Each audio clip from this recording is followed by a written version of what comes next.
अगर भाई तुमने इस वीडियो को खोला ही है तो इसका मतलब शायद तुम लोगों का जेडबल मेंस का रिजल्ट अच्छा नहीं गया होगा, तभी आज ये दिन आ गया कि हमको ड्रॉप के बारे में सोचना पड़ रहा है। ये वीडियो ऐसा नहीं है कि मैं तुमसे कहता हूं कि भाई तुम 1 साल का ड्रॉप ले लो जेडबल मेंस के लिए। सबसे पहली बात तो यार ये कि जितने भी बच्चों का जैसा भी रिजल्ट आया है, ये उन लोगों को कुछ मैं मैसेज देना चाह रहा हूं अपने दिल की गहराइयों से, क्योंकि पिछले 1-2 महीने में जितना रगड़ के यार तुम लोगों के साथ मैंने मेहनत करी है और तुम लोगों ने भी मेहनत करी है, तो इतना बात करना तो यार ये बनता है। यार एक चीज तो है कि आप लोग इस टाइम पर मुझे मालूम है कि बहुत ही ज्यादा डिमोटिवेटेड होंगे, अपना बहुत लो कॉन्फिडेंस फील कर रहे होंगे। शायद तुमको लग रहा होगा कि तुम फेल हो चुके हो, तुम जिंदगी के अंदर कुछ अच्छा कर नहीं पाओगे। कहीं ना कहीं हो सकता है कि शायद तुमको ये इसलिए भी ऐसा महसूस हो रहा हो कि तुम्हारे पेरेंट्स भी कहीं ना कहीं तुम्हारे पढ़ाई के ऊपर, तुम्हारी मेहनत के ऊपर यार शायद शक कर रहे होंगे। लेकिन देखो, जो बच्चा खुद से ईमानदार है और उसने ईमानदारी से मेहनत करी, और यार मैंने देखा है तुम लोगों ने मेरे साथ 12-12 14-14 घंटे पढ़ाई करी है। मेरी भी तबीयत सही नहीं थी, मैं अपना उस कंडीशन में, हेल्थ इश्यूज मेरे साथ इतने थे, लेकिन तब भी मैंने तुम लोगों के लिए पढ़ाया क्योंकि मुझे मालूम था कि यार तुम लोगों को उस टाइम पर पढ़ना है। तो फिलहाल अब जैसा भी था, जो भी था, तुमने उसके हिसाब से तुम पेपर देकर आए और तुम्हारा जो भी रिजल्ट आया है ना, पहली चीज तो यार मैं चाहूंगा कि अब सारे के सारे बच्चे यार इस फेज से अब जरा थोड़ा ऊपर उठ जाए। तुम्हारा रिजल्ट कल आ चुका है ना, मतलब जब भी तुम इस वीडियो को देख रहे होगे रिजल्ट आए हुए 1-2 दिन हो चुके हैं। अब यार कब तक तुम सदमा बनाओगे? कभी ना कभी तो तुम्हें आगे बढ़ना पड़ेगा। मेरे प्यारे बच्चों, अगर तुम अभी नहीं जागे, अभी अगर तुमने अपने आप को नहीं संभाला, मैं बता रहा हूं ये जो वक्त है ना, ये जो तुम्हारा गुजर रहा है, ये हो सकता है कि रिजल्ट खराब आने की वजह से उतना शायद तुम आगे आने वाले फ्यूचर में बर्बाद नहीं होते, जितना अभी ये जो तुम अपना मोरल डाउन कर दोगे वो तुम्हें बर्बाद कर देगा। यार जो भी था, जैसे भी था, जो भी रिजल्ट आया, मैं चाहूंगा कि यार मेरे प्यारे बच्चों तुम उसको एक्सेप्ट करो। और अगर तुम अपने आप को किसी दूसरे से कंपेयर कर रहे हो तो भाई मत करो। मेहनत तुमने करी थी ना, रातों को जाग जाग कर यार तुमने पढ़ाई करी थी ना, अब उसके हिसाब से जो मिलना था वो मिल चुका है। हो सकता है शायद तुमने मेहनत ज्यादा करी और उसके हिसाब से तुम्हारे नंबर नहीं आ पाए, नहीं था वो तुम्हारा दिन। अब क्या करोगे? क्या तुम उसका स्ट्रेस लेके, उसके बार बार सोच सोच के, रातों को बेड पर लेटकर अपना आंसू से तकिया अपना गीला कर करके क्या तुम अपना रिजल्ट बदल सकते हो? तो भाई साहब तुम करते रहो। लेकिन तुम्हें भी मालूम है, और देखो मैच्योर इंसान वही है जो अपनी गलतियों से सबक ले और अब आगे बढ़े। तो मैं इस वीडियो को बना ही इसलिए रहा हूं ताकि मेरे प्यारे बच्चे, जो मेरे शेर और शेरनियां हैं, वो दहाड़ने वाले बच्चे हैं ना, वो रोने वाले बच्चे नहीं। तो बस जितना रोना था, जितना अफसोस, जितना शोक मनाना था भाई मना लिया, अब आगे बढ़ो यार। मैं तुमसे ये भी कहने नहीं आया कि भाई तुम ड्रॉप ले लो, मैं तुमको कुछ कहानी सुनाने आया हूं। और ये वो बात है जो सिर्फ और सिर्फ मेरे पेरेंट्स और मेरी वाइफ जानती है, और आज तक ये किसी को नहीं मालूम है। और मैं चाहता हूं कि यार ये तुम तक पहुंचे, क्योंकि इससे तुमको बहुत ज्यादा सीख मिलेगी। और हो सकता है कि शायद इस स्टोरी से आप में से कोई बच्चा आगे आने वाले कुछ अपने सालों के अंदर, हो सकता है कि कोई बहुत अच्छा पैकेज किसी को मिल जाए, कोई बहुत अच्छे कॉलेज के अंदर पढ़ रहा हो, बहुत आगे बढ़ोगे। ये वो स्टोरी है जो तुमको सुनना जरूरी है। देखो, मैं अभी, आप लोग जानते हो जैसे मैं वेदांतों में पढ़ा रहा हूं, लेकिन मेरी भी तो इस जर्नी की कभी ना कभी शुरुआत हुई होगी। आज से लगभग 7-8 साल पहले जब मैंने पढ़ाना शुरू किया था, तो मैं बहुत मतलब स्टार्टिंग वाले फेज में था।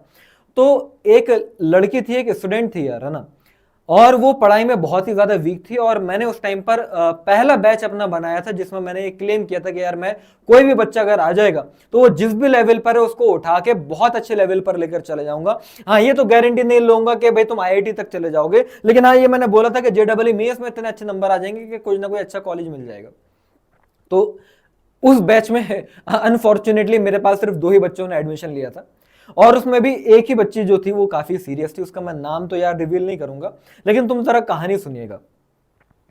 उसने, वो मेरे पास जनवरी अटेम्प्ट देकर आई थी, और जनवरी अटेम्प्ट देने के बाद वो अप्रैल अटेम्प्ट की तैयारी के लिए मेरे पास आई थी। फिलहाल वो बहुत ही मतलब बुरी हालात में थी। मैं कह सकता हूं कि पढ़ाई की बात कर रहा हूं, वैसे तो बहुत अच्छे घर से थे, पापा उसके एक्सपोर्टर थे, लेकिन फिलहाल उसकी पढ़ाई बहुत ही मतलब बेसिक लेवल पर भी नहीं थी, है ना। उसको मतलब अब समझ जाओ, उसको इक्वेशंस और मोशन भी फिजिक्स में नहीं आते थे। मैं तुमको क्यों बता रहा हूं, ये तुम्हारी ही कहानी एक्चुअल में, तुम उस लड़की की कहानी में तुम जरा अपने आप को चुनना। तो फिलहाल मैंने उसके साथ मेहनत करके बहुत ज्यादा एफर्ट मारे, उसको हर तरीके से पढ़ाने की कोशिश करी, अपने खुद के हाथ के लिख के नोट्स दिया करता था, और मैं उसे एज अ होम ट्यूशन के तौर पर ही मैं पढ़ा रहा था। तो मैंने कभी भी यार फीस के कंपैरिजन में मैंने टाइम को कभी नहीं आका। मुझे पढ़ाना उसको 1.5 घंटे होता था, लेकिन मैं 2-3 घंटे तक मैंने उसको पढ़ाया फिलहाल, और बहुत सारी चीज अपने सेक्रीफाइस करे, और बस ये चाहता था कि यार ये बच्चे जो है ना, अगर फिजिक्स में यार 50 नंबर भी लेकर आ जाए ना, क्योंकि वहां पर मैंने अपना एज अ टेस्ट के तौर पर मैंने चेक करने के लिए उस लड़की को चूज किया था कि यार अगर इस लड़की जो अभी एक क्वेश्चन सही से सॉल्व नहीं कर पा रही है 25 में से फिजिक्स के, अगर ये लड़की अगर 50 नंबर भी लेकर आ जाए ना, तो समझ फिर तुम टीचर बुरे नहीं हो, तुम कुछ आगे अच्छा कर सकते हो। तो मैंने उस लड़की के अंदर अपने आप को चूज किया था कि क्या मैं एज अ टीचर आगे इस करियर के अंदर मुझे बढ़ना या नहीं बढ़ना, तो मैंने ये टारगेट लिया था। फिलहाल उसने एग्जाम दिया जेडब्ल्यू मेंस का, और उसके अप्रैल अटेम्प्ट के अंदर अराउंड मतलब मुझे जहां तक ध्यान है 30 से 40 के बीच में नंबर आए थे। तो बहुत बुरा तो रिजल्ट नहीं था मेरे हिसाब से, अगर मैं देखूं तो वो तो बिल्कुल नेगेटिव में नंबर लाने वाली बच्ची थी। लेकिन अब सवाल ये आया क्या करा जाए। उसने कहा कि सर मैं ड्रॉप तो नहीं लेना चाह रही, और मैंने कहा कि ठीक है भाई, बिल्कुल सही बात है, मत लेना चाहो, मैं हमेशा से ड्रॉप के अगेंस्ट ही रहता हूं, है ना। लेकिन और क्योंकि उसके पापा एक्सपोर्टर थे, उसके पास बहुत सारे ऑप्शन थे कि किसी अच्छे प्राइवेट कॉलेज के अंदर पढ़ सकते हो, और ओवरऑल मतलब जेडब्ल्यू क्वालिफाई तो हो ही गया था उसका। तो मैंने कहा ठीक है यार, तुम किसी अच्छे कॉलेज के अंदर मैं तुमको रेफर कर देता हूं, मैं तुम बता देता हूं, और तुम वहां पे जाकर एडमिशन ले लो। लेकिन 1 महीने के बाद उस बच्ची का मेरे पास कॉल आता है, और वो मुझसे ये कहती है कि सर मेरे फादर का एक्सपोर्ट के अंदर बहुत बड़ा लॉस हो गया है, जिसकी वजह से मतलब उनके फादर को उनकी कार वगैरह तक बेचनी पड़ गई है, और घर तक पे बात आ गई है। तो मैं किसी प्राइवेट कॉलेज के अंदर इस टाइम पर एडमिशन की फीस अफोर्ड ही नहीं कर पाऊंगी। उसका मेरे पास कॉल आया। तो मैंने कहा फिर क्या हो गया, फिर क्या करोगी?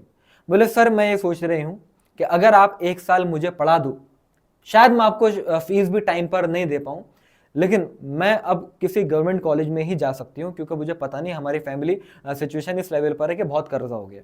तो मैंने कहा ठीक है भाई, तो आ जाओ, और मतलब मैं पढ़ाना तुमको शुरू करता हूं। तो फिलहाल मैं तुमको क्या बता रहा हूं, आप में से बहुत सारे बच्चे अगर सोच रहे होंगे कि यार मुझे ड्रॉप लेना है या नहीं लेना है, तो अगर तुम्हारी फैमिली कंडीशन इस लेवल पर है, और अगर तुम्हें यह लगता है कि भाई मैं बहुत अच्छा नहीं कर पाऊंगा, मतलब अगर तुम्हें यह लगता है कि तुमने 1 साल लग के मेहनत भी करी तो शायद तुम्हारा 100 स्कोर भी टच नहीं हो पाए आउट ऑफ 300, तो मैं आप सभी बच्चों से कहूंगा कि बिल्कुल भी अपना 1 साल खराब करने के बारे में मत सोचिएगा। जो भी प्राइवेट कॉलेज में जैसा भी तुम कर सकते हो जाइएगा और जाके एडमिशन ले लीजिएगा। लेकिन अब उस लड़की के लिए भी मेरे दिमाग में बहुत ये डाउट था कि यार ये बच्ची जो है, जो 100 मतलब 110 115 टाइप का स्कोर ला रही है, अब इसको अगर गवर्नमेंट कॉलेज जाना है तो यार इसका तो कम से कम 180 190 स्कोर आना चाहिए, है ना। मतलब फिजिक्स में मुझे कम से कम इसका स्कोर 80 प्लस टच करवाना पड़ेगा, का हो भी पाएगा। दूसरी बात यह कि फीस कुछ आती हुई दिख नहीं रही थी, तो मैंने कहा ठीक है भाई, है ना, हर चीज पैसों के लिए कौन सा होती है, ये बच्ची करना चाह रही है। तो फिर मैंने उसको एक बच्चे को एक स्टोरी सुनाई जो मैं तुम सबको सुनाता हूं। तो ये स्टोरी सुनने के बाद क्लियर हो जाएगा कि तुम्हें ड्रॉप लेना है या फिर नहीं लेना है। एक आदमी थे जिनका नाम था यार गंगाराम, ठीक है। वो ऐसे आदमी थे, एक एक्चुअल में हुआ क्या था कि बहुत पुराने जमाने की बात है, एक गांव के अंदर क्या हुआ, सूखा पड़ गया था। सूखा समझते हो, ड्रॉट पड़ गया था, मतलब पानी बिल्कुल भी नहीं था, जमीन पूरी सूख गई थी, सारे कुएं सारे तालाब सूख चुके थे, तो पानी की एक बूंद भी नहीं थी, और वहां पर लोगों की अब मौतें होने लगी थी, और बहुत सारी बीमारियां फैल गई थी पानी की कमी की वजह से, है ना। बहुत सारी फसलें बर्बाद हो गई थी, बहुत सारे लोग ने आत्महत्या करने लगे थे किसान, क्योंकि भाई पानी नहीं था वहां पर। तो वहां पर जब बैठक हुई वहां के जो सरपंच वगैरह के साथ, तो उस बैठक में किसी ने कहा कि एक आदमी ऐसा है जो अगर कहीं पर बारिश नहीं होती, क्योंकि सूखा पड़ा था, बारिश ना होने की वजह से कई साल हो गए थे बारिश नहीं हुई, तो वो जो आदमी है वो कुछ ऐसा करता है कि बारिश होने लगती है, अगर वो चाहे तो अपनी मर्जी से बारिश करवा लेता है। तो लोगों ने बताया कि उसका नाम गंगाराम है। तो सरपंच ने कहा कि जहां पर भी उसको वहां से ढूंढ के लेकर आओ। उसको लेकर आया गया, तो फिर गंगाराम आ गए। अब गंगाराम से कहा गया कि भैया बारिश कराओ यहां पर, और वहां के जो गांव के लोग तो उन्होंने घेर लिया, और वो ऐसे थे कि अगर गंगाराम मना कर देगा तो वहीं पर ही उसको पत्थरों से मार मार के खत्म कर देंगे। तो गंगाराम ना तो कह नहीं सकता था, तो गंगाराम ने कहा कि ठीक है मुझे ऐसे ऐसे इतना अनाज चाहिए होगा, ये चाहिए होगा, वो चाहिए होगा, मैं बारिश करवा दूंगा, क्योंकि मरता है क्या ना करता, ये ऑप्शन था उसके पास। तो गंगाराम की कहानी ये थी कि गंगाराम जो है नाच के बारिश करा दिया करता था। तो फिलहाल सूखा मैदान था, गंगाराम खड़े हुए, गंगाराम ने नाचना शुरू करा, पूरा गांव इकट्ठा हो गया कि हाँ भाई गंगाराम नाच रहा है और देखते हैं कि नाचने से बारिश कैसे होती है। तो मेरे प्यारे बच्चों, सुबह से गंगाराम ने नाचना शुरू किया, दोपहर हो गई, सूरज सर पे आ गया, पसीना पसीना हो गया, पसीना बह बह के पैरों तक आने लगा, लेकिन बारिश तो नहीं हो रही, गंगाराम लगातार नाचे जा रहे हैं। शाम हो गई, सूरज ढलने वाला, अंधेरा होने वाला, बहुत सारे लोग चले गए, बोले ये तो पागल आदमी, ऐसे कैसे बारिश हो जाएगी। फिलहाल बारिश नहीं हुई, सब लोग चले गए। अगले दिन जब आके देखा तो देखा ये कि गंगाराम तो अभी भी नाच रहा है, गंगाराम तो अभी भी नाच रहा है। और ये देखा गया कि अब गंगाराम के पैरों में छाले पड़ चुके हैं मोटे मोटे, लेकिन गंगाराम नाच रहा है, गंगाराम रुक नहीं रहा। एक दिन गुजर गया, 2 दिन गुजर गया, अब गंगाराम के जो पैरों के छाले थे वो फूट चुके हैं, उनमें से खून निकल रहा है। समझ रहे? इस लेवल पर 3 दिन हो गए, 4 दिन हो गए, 5 दिन हो गए, 6 दिन हो गए, लोग कह रहे हैं मर जाएगा, इसको रहने दो भैया, इसके बस की नहीं है, मर जाएगा बेवजह। लेकिन गंगाराम नहीं रुक रहा, वो नाच जा रहा है। 7वें दिन होता है कि गंगाराम नाच रहा होता है और पानी की एक बूंद जमीन पर पड़ती है और बारिश होना शुरू हो जाती है। बारिश हो गई, साल हो गए थे बारिश नहीं हुई, बारिश हो गई, गंगाराम के नाचने से बारिश हो गई, लोगों ने उसको कंधों पर उठा लिया, उसको भगवान मानने लगे, यार ये तो भैया भगवान है। उससे किसी ने बाद में आके पूछा कि यार गंगाराम ये बताओ कि तुम एक्चुअल में करते क्या हो। तो ये कहानी मैंने किसको सुनाई थी? अपने उस स्टूडेंट को सुनाई थी, और आज मैं तुमको सुना रहा हूं। गंगाराम तुम करते क्या हो, ऐसा तुम कैसे नाचते हो कि बारिश होने लगती है, मुझे भी जानना है, वरना तुम्हें मार देंगे हम। गांव वालों ने पकड़ लिया। तो गंगाराम क्या कहता है, वो जो मैं अब लाइन बोलने जा रहा हूं ना, वो लाइन उस लड़की के दिमाग में छप गई थी, और उससे क्या हुआ वो भी मैं तुमको बताऊंगा। गंगाराम कहता है कि मेरे नाचने से बारिश नहीं होती, मैं जब तक नाचता हूं जब तक बारिश नहीं होती। तो ये जब मैंने उसको बताई, क्योंकि अब उसकी फैमिली कंडीशन ऐसी नहीं थी कि वो कोई प्राइवेट कॉलेज में जा पाए, वो मेहनत बहुत करती थी लेकिन अच्छे नहीं थी, मतलब शार्प माइंडेड नहीं थी यार, वो बच्चों को देख के पता चल जाता उस लेवल की नहीं थी वो। लेकिन जब मैंने उसको ये कहानी सुनाई, उसके दिमाग में ये आ गई कि सर अब कुछ भी हो जाए, JEE मेंस में पूरे डिस्ट्रिक्ट के अंदर, पूरे मुरादाबाद शहर के अंदर सबसे ज्यादा नंबर अगर किसी के आएंगे तो मेरे आएंगे, ये उस लड़की ने बोला था। मैंने कहा ठीक है, तुझे जितना पढ़ना होगा, जितने घंटे पढ़ाना होगा, चाहे मुझे रातों को जाग के पढ़ाना पड़े, अपने फैमिली फंक्शन छोड़ने पड़े, अपनी तबीयत खराब हो। एक टाइम ऐसे भी आया था, मेरा एक्सीडेंट हुआ था बहुत बुरा, हाथ पैर सब मेरे छिल चुके थे, बेड रेस्ट कंप्लीट बता दिया था डॉक्टर ने, मैंने उसको तब भी पढ़ाया था, मैंने 1 साल पूरा लगा। और आप लोगों को मैं बताऊं, ये जो पीछे बोर्ड पर लिखा हुआ है ना कि 99 परसेंटाइल इन ड्रॉप ईयर, वो उसी बच्ची की बात है,